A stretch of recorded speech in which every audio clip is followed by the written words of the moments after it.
এই আমাদের লড়াইটাকে সবাই নিজেদের লড়াই হিসেবে মেনে নিয়েছেন আর আমাদের হয়ে আমাদের সঙ্গে আমাদের সাথে এগিয়ে যাচ্ছেন। আমার শেষ প্রশ্ন, পেট কালচার আর দুর্নীতি এই দুটো কি সমন্বয় একই হিসেবে বলতেছে?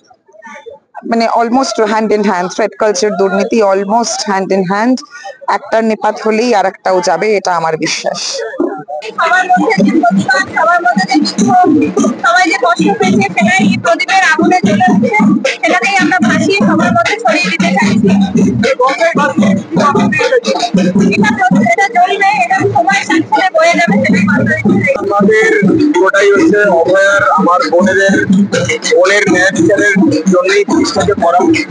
পুজো আসছে, আনফর্চুনেটলি আমাদের মেন মানে মুখ্যমন্ত্রী বলেছিলেন যে আমাদেরকে অনেক হলো এবারে কাজের উৎসবে দেবো, সেইটাই আমরা মাথায় রেখে এই যে দুর্গাপুজোর যে শুরুটাতে আমরা আজকে একটা মহামিছিল আর মহাসমাবেশ করেছিলাম কলেজগুলোর থেকে প্ল্যানে।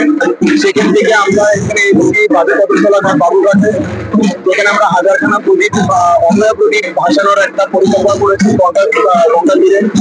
আমাদের এইটাই মাথায় রেখে আমরা চেষ্টা করেছি যে উৎসব এসছে কিন্তু এই আন্দোলনের যে আলো সেটা আমাদের হচ্ছে মানে প্রতীকী চিহ্ন হিসেবে জিনিসটা করেছি।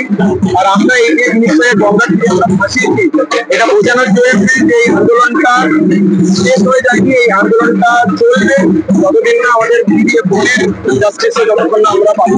সেই কারণের জন্যই আমরা আজকে